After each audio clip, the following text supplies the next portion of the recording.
melakukan, menggenapkan apa yang diwahyukannya kepada saudara dan saya. Yang diperlukan adalah percaya. Kalau saudara mau bersama Tuhan Yesus, tidak ada yang tidak bisa.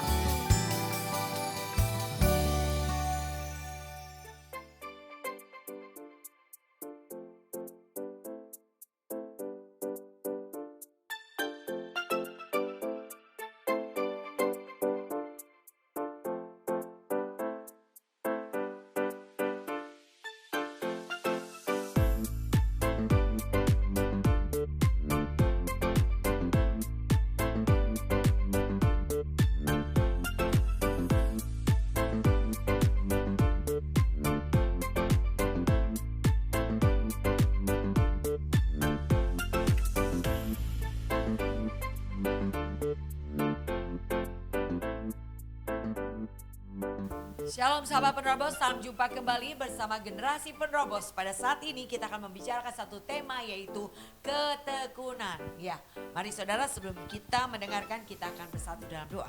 Bapa, kami mengucap syukur untuk kembali kesempatan yang Tuhan percayakan, untuk kami boleh menerima kebenaran firman Tuhan. Mari Allah Roh Kudus sendiri yang mewahyukan hikmat dan pengertian yang melimpah-limpah, untuk kami mengerti isi hati Tuhan melalui tema tentang ketekunan pada saat ini. Berbicaralah Tuhan, kami siap mendengarkan, dan nama Tuhan yang dimuliakan dalam nama Tuhan Yesus. Haleluya. Amin. Ya, shalom saudara. Hari ini kita bicara tentang ketekunan. Apa sih arti tentang kata tekun gitu ya. Ketekunan ini adalah hal yang penting yang harus ada pada kita semua orang percaya. Karena di dalam ketekunan disitulah kita akan menghasilkan buah. Ada 3 buah ketekunan, sempurna, utuh, dan tidak kekurangan suatu apapun. Nah, seperti apa firman Tuhan yang kita buka bersama-sama dalam Yakobus 1 ayat 2 sampai dengan ayat keempat. Yakobus 1 ayat 2 sampai dengan 4. Saudara-saudaraku, anggaplah sebagai satu kebahagiaan apabila kamu jatuh ke dalam berbagai-bagai pencobaan. Sebab kamu tahu bahwa ujian terhadap imanmu itu menghasilkan ketekunan. Dan biarkanlah ketekunan itu memperoleh buah yang matang, supaya kamu menjadi sempurna dan utuh dan tak kekurangan suatu apapun. Ya, itu dia buah ketekunan. Ada satu slogan kita yang berkata, ketekunan pasti menghasilkan buah. Ya, buah yang dimaksud adalah seperti dikatakan ayat 4 tadi, yaitu menghasilkan buah sempurna, utuh, dan tidak kekurangan suatu apapun. Bukankah ini yang dikehendaki oleh Tuhan? Tuhan berkata dalam Matius 5 ayat 48, sempurnalah engkau karena Bapa di surga sempurna. Jadi kesempurnaan adalah satu hal yang harus ada pada saudara dan saya. Tetapi bukan karena saudara dan saya kita bisa sempurna, tetapi Tuhan yang akan menyempurnakan kita. Dimulai dengan ketekunan. Dalam hal apa? Yang tadi dikatakan di ayat kedua, dikatakan Yakobus 1 ayat kedua tadi, beranggaplah sebagai kebahagiaan apabila kamu jatuh ke dalam berbagai-bagai pencobaan. Bisa gak ya kita berbahagia? Bukan satu pencobaan, tapi dikatakan berbagai-bagai pencobaan. Kenapa? Karena dikatakan di ayat ketiga, sebab kamu tahu bahwa ujian terhadap imanmu itu menghasilkan ketekunan. Jadi ternyata ketika saudara dan saya ada dalam pencobaan demi pencobaan, itu akan menghasilkan ketekunan. Maksudnya seperti ini, di tengah pencobaan saudara menghadapi mungkin saudara mengalami aniaya, dan saudara mulai datang sama Tuhan. Dan Tuhan mulai berbicara sama kita bahwa ketika dianiaya engkau harus sabar. Dan kita sabar, waktu kita sabar kita melihat ternyata luar biasa melalui penganiayaan ada berkat yang Tuhan sediakan. Dan saudara melihat, wow, luar biasa. Dan akhirnya ketika menghadapi aniaya berikutnya, menghadapi masalah berikutnya, saudara akan bilang begini, dulu Tuhan tolong saya, hari ini juga Tuhan pasti tolong saya. Dan mulai praktek lagi, mungkin hari ini saudara ditipu, lalu saudara mulai datang sama Tuhan, dan Tuhan berbicara di dalam Ibrani yang ke-10 ayat 34, ketika hartamu dirampas, engkau menerima dengan sukacita karena engkau tahu ada harta yang lebih menetap sifatnya di kerajaan surga. Saudara bisa menerimanya dengan sukacita, dan saudara punya damai sejahtera yang luar biasa, dan akhirnya saudara melihat pertolongan Tuhan kembali. Dan demikian seterusnya, melalui masalah atau pencobaan demi pencobaan, aku akan melihat Tuhan di dalamnya sebagai penolong dalam kehidupan saudara dan saya. Sehingga Daud berkata di dalam Mazmur 46 ayat kedua, dikatakan Allah bagi kita tempat perlindungan dan kekuatan sebagai penolong dalam kesesakan sangat terbukti. Daud berkata sangat terbukti. Kenapa? Karena dia melihat pertolongan pertolongan demi pertolongan Tuhan. Di tengah masalah, di tengah ujian, di tengah pencobaan, di tengah kesesakan yang dialami oleh Daud. Di situ dia selalu melihat pertolongan Tuhan. Sehingga akhirnya timbul tahan uji. Tahan uji artinya mau diapain aja tidak akan menyerah. Mau diperlakukan seperti apapun, menghadapi masalah seperti apapun, tidak akan pernah membuat mundur untuk tetap cinta kepada Tuhan. Ya saudara, itulah yang dikatakan firman Tuhan, itu cuma ujian. Ya dikatakan, sebab kamu tahu bahwa ujian terhadap imanmu itu menghasilkan ketekunan. Jadi berbagai pencobaan itu hanya ujian. Saudara catat, hanya ujian. Ya, maka dikatakan dalam 1 Petrus 4 ayat 12, dikatakan jangan kamu heran terhadap nyala api siksaan yang datang kepada kamu sebagai ujian. Tetapi berbahagialah sesuai dengan bagian penderitaan Kristus, karena engkau juga akan dimuliakan sebagaimana Yesus dimuliakan. Jadi kita belajar di sini dikatakan jangan kamu heran terhadap nyala api siksaan yang datang kepadamu sebagai ujian. Jadi setiap apapun yang saudara alami ketika saudara sudah berdoa, saudara harus percaya itu cuma ujian. Kalau ada ujian, apa yang harus kita lakukan? Mikir saudara bagaimana menjawabnya. Kalau ada lembaran soal di depan saudara, ketika saudara bersekolah atau anak saudara bersekolah, ada lembar soal ujian di depan kita, apa yang harus kita lakukan? Mikir bagaimana menjawabnya. Ada banyak orang salah respon. Ada ujian bukan mikir bagaimana menjawabnya, tapi yang ada marah, kecewa, sakit hati, mundur saudara. Fokusnya salah. Fokusnya bukan kepada Tuhan, tapi fokusnya adalah kepada orangnya atau masalahnya. Itu salah fokus. Ingat saudara, satu slogan kita berkata begini, ketika dikatakan engkau ada dalam masalah, engkau jangan salah fokus. Jangan fokus kepada orangnya atau masalahnya, tapi fokuslah kepada respon. Itu yang Tuhan mau. Tuhan bisa pakai siapa saja sebagai alat pemproses buat saudara dan saya. Percayalah, orang di hadapanmu mungkin dia ada sesama pelayan Tuhan, atau mereka adalah suami atau istri atau anak-anak. Tiba-tiba melakukan sesuatu yang sangat tidak baik buat saudara dan saya. Percayalah, kalau saudara adalah orang yang sudah berdoa, maka tidak ada yang kebetulan. Tuhan pakai mereka untuk melihat respon saudara dan saya. Orang itu gak mau nyanyiin saudara sebetulnya. Tidak mau menyakiti hati saudara sebetulnya. Tetapi Tuhan izinkan untuk apa? Melihat respon. Kalau Tuhan mau orang itu berkata-kata yang menyakitkan hati kita, orang itu pun gak bisa menahan kalau Tuhan yang suruh. Jadi artinya kembali percayalah, tidak ada yang namanya kebetulan. Bagi setiap anak-anak Tuhan yang berdoa, setiap kejadian dalam hidupnya Tuhan izinkan karena Tuhan punya tujuan. Apa tujuannya? Setiap ujian punya tujuan, dan tujuannya adalah membawa saudara naik ke dalam level yang lebih tinggi lagi. Kalau Tuhan katakan kau akan naik dan tidak turun, menjadi kepala tidak menjadi ekor. Jadi yang diperlukan adalah saudara harus bertekun dalam segala hal. Nah, di dalam kamus besar bahasa Indonesia, arti kata tekun itu sendiri adalah rajin, teliti dan bersungguh-sungguh dalam mengerjakan sesuatu hal dan tidak mudah putus asa. Jadi dikatakan tekun adalah sikap atau perilaku yang dilakukan setiap orang dengan giat, taat dan bersungguh-sungguh tanpa mengenal putus asa. Itu arti kata tekun. Jadi orang yang tekun dia tidak mudah menyerah. Orang yang tekun dia tidak akan gampang putus asa. Orang yang tekun dia akan taat dan bersungguh-sungguh. Kalau sudah memulai, orang yang tekun tidak akan pernah mengakhiri sampai Tuhan Yesus datang. Itu prinsipnya. Jadi begitu saudara dan saya, mari saudara bertekun dalam segala pekerjaan baik. Karena untuk itulah Tuhan menjadikan saudara dan saya untuk melakukan pekerjaan baik. Dan Tuhan mau saudara tetap ada di dalamnya. Saudara tetap melakukan pekerjaan baik. Walaupun saudara tidak diperlakukan dengan baik, tidak menghentikan saudara untuk melakukan pekerjaan baik. Karena untuk itulah kita dipanggil. Dan dikatakan di sini, ketekunan seseorang akan meningkat jika ada kemauan seseorang untuk maju dan untuk mencapai sesuatu hal yang sangat ia inginkan. Jadi artinya ketika saudara punya tujuan, saudara akan tetap tekun sampai tujuan itu tercapai. Contoh, saudara seorang yang bekerja dan bos katakan begini nih, kalau saudara bisa mencapai target tertentu, saudara akan mendapatkan bonus 5 kali gaji. Nah, saya jamin saudara, orang itu akan berusaha sedemikian rupa mencapai target yang ditentukan agar mendapatkan bonus 5 kali gaji. Begitu juga saudara dan saya, Tuhan punya target. Target hidup saudara dalam panggilannya adalah untuk saudara masuk dalam kemuliaannya. Dikatakan pada saat sangkakala terakhir terdengar, maka yang dikatakan yang mati dalam Tuhan bangkit, yang hidup diubah dalam tubuh kemuliaan. Kita akan diangkat di awan permai. Kita akan masuk dalam pesta perkawinan anak domba. Kita akan menerima mahkota sesuai dengan perbuatan saudara saya. Kita akan berperintah bersama dengan Tuhan dan pasti masuk surga. Dan itu adalah target. Kalau Paulus katakan, aku yakin penderitaan zaman sekarang ini tidak dapat dibandingkan dengan kemuliaan kekal yang Tuhan sediakan. Percayalah ada satu janji besar. Kalau dikatakan upah yang besar. Ibrani 10 dikatakan ayat ketiga. Ibrani 10 ayat ke-35. Dikatakan ada upah yang besar yang menantinya.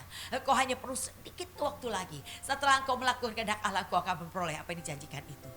Jadi ada satu janji upah yang besar. Bagi orang yang sungguh-sungguh mencari Tuhan. Ibrani 11 ayat 6 dikatakan. Maka Tuhan akan memberikan upahnya. Jadi oleh karena itu saudara percayalah bahwa dalam kehidupan kerohanian saudara, ketika saudara beribadah, melayani Tuhan, mencari Tuhan sungguh-sungguh, itu tidak akan pernah sia-sia. Jelas dikatakan 1 Korintus 15 ayat 58 bahwa dikatakan persekutuan ibadahmu dengan Tuhan tidak sia-sia. Carilah Tuhan maka engkau akan hidup, dan Tuhan berkata, aku datang memberi hidup yang berkelimpahan, bukan hidup yang biasa. Bersama dengan Tuhan saudara akan limpah dengan damai, limpah dengan sukacita, limpah dengan berkat dan pemeliharaan, perlindungan, penyertaan, penjagaan, dan wow, semuanya kelimpahan yang Tuhan sediakan buat saudara saya. Cuma masalahnya ada banyak orang tidak takut. Dulu begitu giat mencari Tuhan, dulu begitu giat melayani Tuhan, begitu giat beribadah kepada Tuhan, tapi sekarang tidak melakukannya lagi.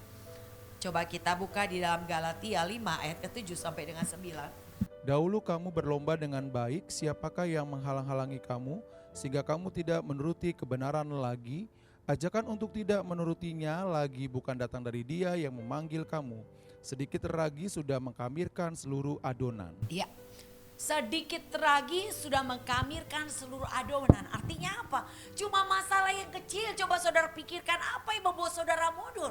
Apa yang membuat saudara berhenti melayani Tuhan. Bukankah cuma karena diomongin, tidak dianggap terima kasih, tidak diucapkan terima kasih, tidak diperlakukan dengan bijaksana. Mungkin saudara nggak dianggap, ya saudara difitnah, dianiaya. Hanya bicara hal yang demikian belum sampai seperti apa yang Yesus sudah alami untuk menyelamatkan saudara dan saya. Yesus dagingnya tercabik, darahnya habis tercurah. Dan dia diludahi, ditinju, dipukul. Kita belum mengalami sampai sedemikian rupa. Kita belum mengalami seperti Ayub yang mengalami begitu banyak masalah dalam hidupnya dalam seketika. Anaknya 10 mati, harta kekayaannya habis dirampas. Dan dia kena penyakit dan istrinya mengutuki dia. Kita belum sampai mengalami seperti orang-orang bagaimana mereka mengalami masa kesulitan ketika dalam pemerintahan komunis di Cina. Mereka harus mengalami tekanan, aniaya, beribadah dengan begitu amat sulit. Saudara, kita belum sampai seperti itu. Maka dikatakan sedikit lagi mengkabirkan seluruh adonan. Dulu engkau berlomba dengan baik. Dulu engkau melayani dengan giat, tapi hari ini kau berhenti dan tidak melakukan lagi. Jelas dikatakan tadi, yang membuat engkau tidak melakukan lagi bukan datang dari Tuhan yang memanggil kamu. Jadi saudara yang diperlukan adalah sadar. Iblis berusaha menjauhkan saudara dari Tuhan. Iblis berusaha menghentikan saudara untuk bertekun dalam melakukan pekerjaan baik. Untuk menghentikan saudara untuk melayani dia dan menyelesaikannya dalam tugas panggilan yang Tuhan percayakan. Iblis berusaha menghentikan saudara untuk saudara tidak melanjutkan apa yang sudah dipercayakan sama saudara dan yang Tuhan minta kita bertanggung jawab. Nah saudara, kita perlu sadari itulah yang iblis mau, berhenti dalam ketekunan. Maka dia dengan banyak cara dia berusaha menghentikannya. Bagaimana caranya supaya kita bisa menganggap sebagai kebahagiaan apabila jatuh dalam berbagai pencobaan? Bukan hal yang mudah, tetapi kita belajar hari ini. Maka dikatakan tadi kita sudah baca 1 Petrus 4 ayat 12-13. Boleh kita baca lagi sekali lagi?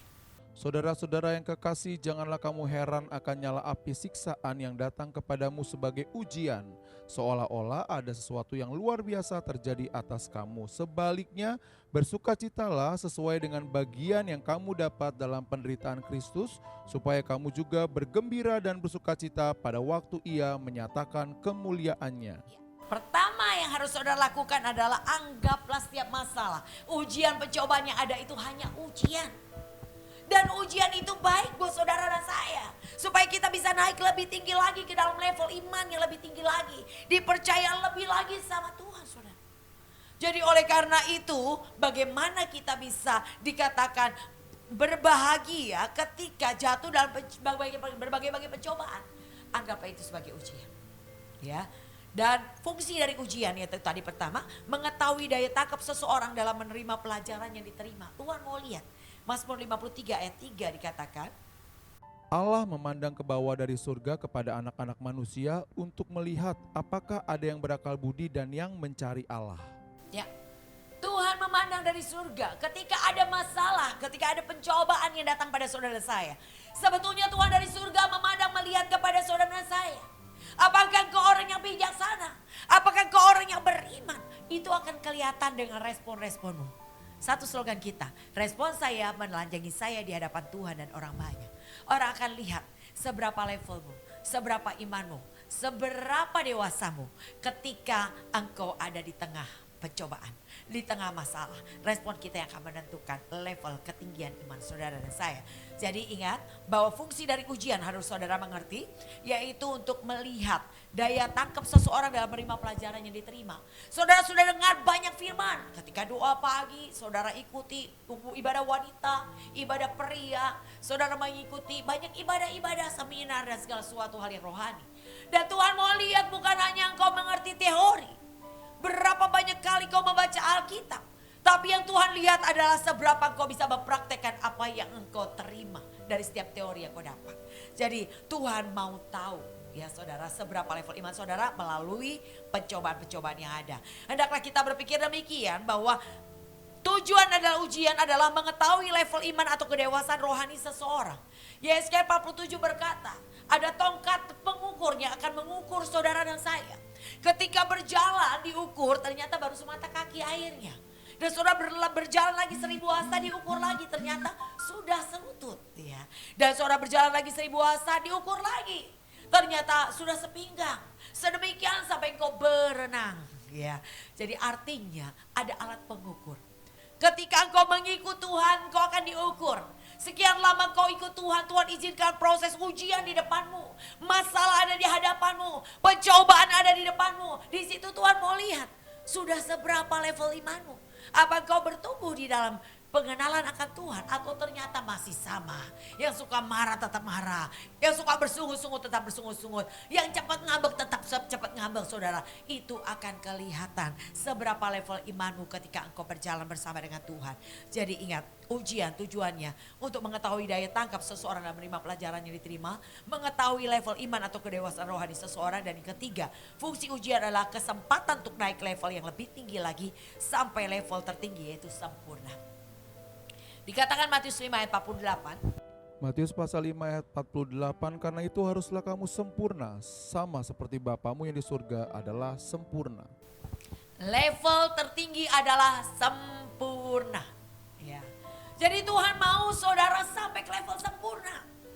Caranya gimana? Tekun. Terus berjalan bersama dengan Tuhan.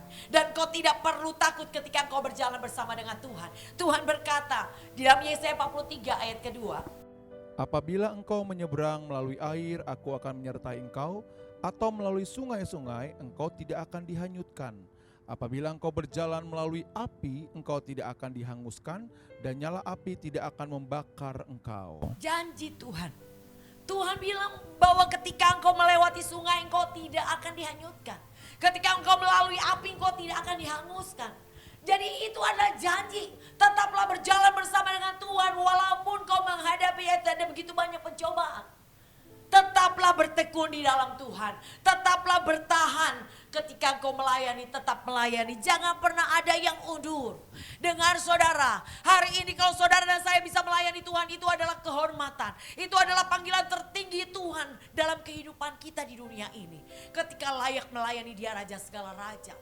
Jangan menganggap remeh arti sebuah pelayanan. Untuk saudara bisa melayani hari ini, tahukah saudara ada begitu banyak waiting list yang menanti untuk menggantikan posisi saudara. Maka Tuhan berkata, pertahankan apa yang ada padamu, yang Tuhan percayakan hari ini. Tuhan berkata, hendaklah kau dapat bertanggung jawab ketika kau dipercaya perkara kecil. Hendaklah engkau dikatakan apabila kau dapat kecil, Tuhan akan mempercayakan perkara yang lebih besar. Apabila engkau dapat bertanggung jawab dengan tanggung jawab yang kecil, Tuhan akan percayakan tanggung jawab yang lebih besar. Yang diperlukan adalah saudara tetap bertahan. Dengan apa yang Tuhan percayakan, layani dengan sungguh-sungguh. Saudara, anggaplah itu sebagai ujian. Ketika engkau mengetahui, ketika engkau mengerti bahwa setiap masalah pencobaan yang ada di hadapanmu sebagai ujian, saya percaya engkau akan tetap bertahan. Dan engkau akan berusaha untuk lulus dalam ujian itu. Jadi Roh Kudus akan mengajar saudara. Maka dikatakan di dalam seperti kata Matius yang ke-11 ayat ke-28. Marilah kepadaku semua yang letih lesu dan beban berat, aku akan berikan kelegaan kepadamu. Pikulah kuk yang kupasang, belajarlah padaku karena aku lemah lembut dan rendah hati, dan jiwamu akan mendapat ketenangan. Ketika engkau ada dalam pencobaan, ketika engkau letih lesu dan bebanmu sangat berat, Tuhan berkata datang kepadaku. Artinya berdoa. Pikul kuk yang kupasang artinya terima prosesnya. Jangan marah karena proses yang ada di hadapanmu. Terima prosesnya dan belajar daripadaku. Ketika kau datang kepada Tuhan, kau menerima setiap proses dan minta Tuhan pengertian. Karena itu adalah ujian. Saudara harus menyelesaikan tepat seperti yang Tuhan mau. Roh Kudus diberikan untuk mengajar, untuk membimbing, menuntun dan memberi solusi untuk setiap masalahmu. Jadi yang diperlukan adalah kau datang kepada Tuhan. Tuhan akan ajar apa yang harus kita lakukan. Dan ketika Tuhan mengajar, saudara mari kita mempraktekkan dengan kekuatan Roh Kudus. Bilang Roh Kudus mampukan aku melakukannya. Dan saya percaya saudara hari lepas hari engkau akan naik dan tidak turun seperti janji Tuhan. Jadi yang diperlukan adalah hadapi setiap ujian yang ada dan jawab dengan tepat. Dan saudara akan mendapatkan nilai yang baik sesuai dengan standarnya Tuhan. Firman Tuhan yang saudara sudah pelajari. Saudara akan naik ke level lebih tinggi lagi. Janji Tuhan buat kita semua di tahun ini adalah engkau akan semakin naik dan tidak turun. Engkau akan diangkat menjadi kepala, tidak menjadi ekor. Dan bahkan dikatakan engkau akan semakin serupa dengan Tuhan Yesus. Dan ini yang Tuhan mau berikan buat saudara saya. Orang-orang yang tekun. Jadi jangan pernah mundur karena apapun saudara. Walaupun yang dilihat mengecewakanmu, walaupun yang didengar menyakiti hatimu. Walaupun yang dihadapi begitu menakutkan, engkau saya mau katakan maju terus. Dan selesaikan pertandingan imanmu sampai garis finish. Jangan ada yang membuat engkau berhenti karena apapun. Lakukan apa yang baik. Yang kau lakukan hari ini tetap lakukan. Dengan ketekunan kesungguhan. Berpikirlah positif dalam segala hal. Lakukanlah dengan ketulusan kemudian. Maka percayalah engkau akan semakin berbeda. Hari lepas hari engkau akan makin bijaksana. Hari lepas hari orang akan melihat engkau semakin berbeda. Engkau semakin diperlengkapi Tuhan dan dipakai bagi pekerjaannya yang mulia. Bukan karena engkau siapa-siapa. Karena Tuhan yang menjadikan engkau siapa-siapa. Tuhan yang menjadikan engkau besar. Tuhan yang mempercayakan pelayanannya besar. Karena bersama Yesus kita akan lakukan perkara-perkara besar. Bukan perkara yang biasa, perkara yang besar. Karena Roh Kudus yang bekerja dalam kehidupan orang percaya. Dia akan mengangkat saudara naik dan tidak turun. Dia akan menjadikan seperti yang dia mau. Apa yang Tuhan mau? Menjadikan engkau alat bagi pekerjaan yang mulia. Engkau akan menjadi penuai-penuai yang dahsyat di akhir zaman ini. Yang dikatakan di akhir zaman adalah Tuhan akan memberikan Roh Kudusnya dengan kekuatan yang berbeda dengan sebelumnya. Hujan awal, hujan akhir akan dicurahkan bersama-sama. Saudara akan menjadi orang-orang yang luar biasa. Kekuatan Roh Kudus yang dikatakan dinamos seperti dinamit itu akan menguasai saudara dan saya. Saudara akan begitu berkobar-kobar di dalam Tuhan. Bukan karena saudara, tapi karena Roh Kudus yang menyertai saudara akan memampukan kita melakukan banyak hal yang besar. Jadi saudara, yang diperlukan ada ketekunan. Jangan pernah berhenti karena apapun. Percayalah ada buah yang Tuhan akan berikan kepada saudara ketika saudara bertekun. Yaitu sempurna, utuh dan tidak kekurangan suatu apapun. Ingat, jangan takut menghadapi ujian. Ujian dikatakan ada Roh Kudus yang akan mengingatkan. Jangan takut, kenapa? Karena ada Roh Kudus yang akan mengingatkan engkau ketika engkau diperhadapkan kepada ujian. Yang penting adalah datang kepada Tuhan, terima prosesnya sebagai ujian. Dan minta Roh Kudus mengajar saudara. Roh Kudus yang diberikan sebagai penolong, dia akan menuntun saudara. Dia akan mengajar, dia akan membimbing, dia akan menuntun. Dan akan memberi kekuatan kemampuan untuk kita menghidupi setiap kehendaknya Tuhan. Jadi seperti dikatakan di sini, Yohanes 14 ayat ke-26. Tetapi penghibur yaitu Roh Kudus yang akan diutus oleh Bapa dalam namaku, dialah yang akan mengajarkan segala sesuatu kepadamu dan akan mengingatkan kamu akan semua yang telah kukatakan kepadamu. Ya. Roh Kudus yang akan mengajar dan mengingatkan setiap apa yang sudah dikatakannya melalui pembacaan kitab suci, melalui pendengaran akan firman Tuhan.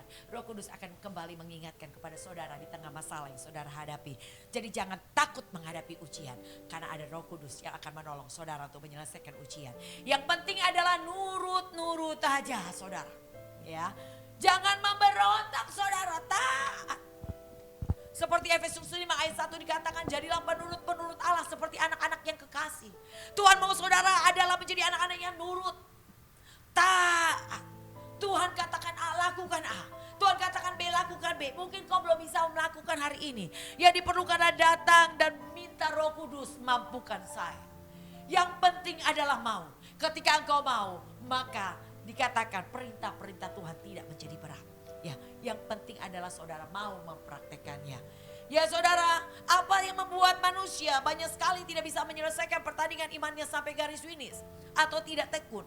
Karena tidak mau dengar. Ayo doa pagi, aduh gak bisa bangun pagi. Ikut ibadah wanita ya sibuk beres rumah. Ya, repot sama anak begitu. Ada banyak alasan yang seringkali diungkapkan oleh manusia. Dia tidak mau mendengar. Ada pemuritan, males lah. Sehingga dia tidak mendapatkan. Orang yang mendengar, dia akan mengerti. Tapi orang yang tidak mendengar, mereka tidak tahu. Dan yang kedua, apa yang membuat banyak orang tidak bisa menyelesaikannya sampai garis finish pertandingannya? Karena tidak suka kepada Tuhan, tapi lebih suka kepada dunia. Maka yang Tuhan akan buat adalah Mazmur 81 ayat 12 dan 13. Tetapi umatku tidak mendengarkan suaraku dan Israel tidak suka kepadaku. Sebab itu aku membiarkan dia dalam kedegilan hatinya. Biarlah mereka berjalan mengikuti rencananya sendiri. Ngeri. Kalau Tuhan udah bilang begitu mengerikan saudara. Kalau udah dibiarin Tuhan, saudara mengerikan. Maka dikatakan karena engkau tidak mau mendengar dan karena tidak suka kepadaku. Maka aku membiarkan mereka menurut kedegilan hatinya, terserah.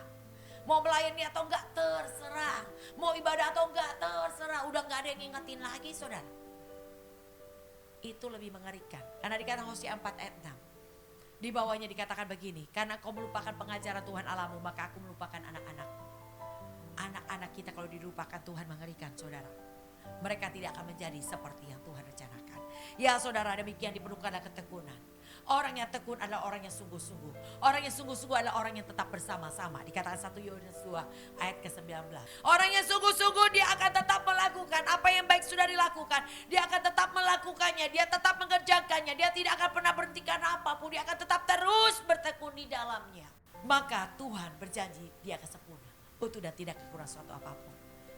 Karena dia adalah orang yang sungguh-sungguh. Dia pasti akan menjadi seperti yang Tuhan mau. Ujungnya adalah rancangannya digenapi.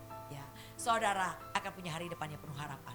Saudara akan dipakai bagi pekerjaan yang mulia. Dan saudara, saya percaya kita akan menjadi alat bagi pekerjaannya yang mulia di tuain yang terbesar terakhir Pentakosta ketiga.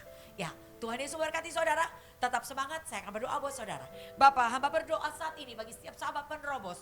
Kalau hari ini mungkin di antara sahabat penerobos yang berniat untuk mengambil keputusan untuk berhenti dalam melayani Tuhan.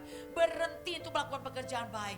Berhenti untuk beribadah kepada Tuhan. Berhenti untuk berdoa. Karena kecewa dengan apa yang dilihat, dengan dihadapi. Saat ini hamba berdoa melalui firman Tuhan ini. Tuhan jamah lawat dalam nama Tuhan Yesus, bangkitkan kembali semangat dan kegairahan kami. Untuk kami bertekun melakukan apa yang baik yang sudah kami mulai. Kami tidak mau mengakhirinya dengan daging. Apa yang kami mulai dengan roh, kami akan menyelesaikannya sampai garis finish. Sampai janjimu digenapi dalam hidup kami, yaitu kemuliaan kerajaan surga. Terima kasih untuk kuasamu yang turun menguasai kami semua. Bangkitkan rohmu atas hidup kami, agar kami tetap berkobar di dalam Tuhan. Dalam nama Tuhan Yesus kami menerimanya. Haleluya. Puji Tuhan, sahabat berobos, tetap semangat dan tetap bertekun dalam melakukan pekerjaan baik. Jangan ada yang membuat engkau berhenti karena apapun. Tetap lakukan, dan tetap bertekun di dalamnya. Sampai kau menerima buahnya. Sempurna, utuh dan tidak kekurangan suatu apapun. Tuhan Yesus memberkati. Salam GOB.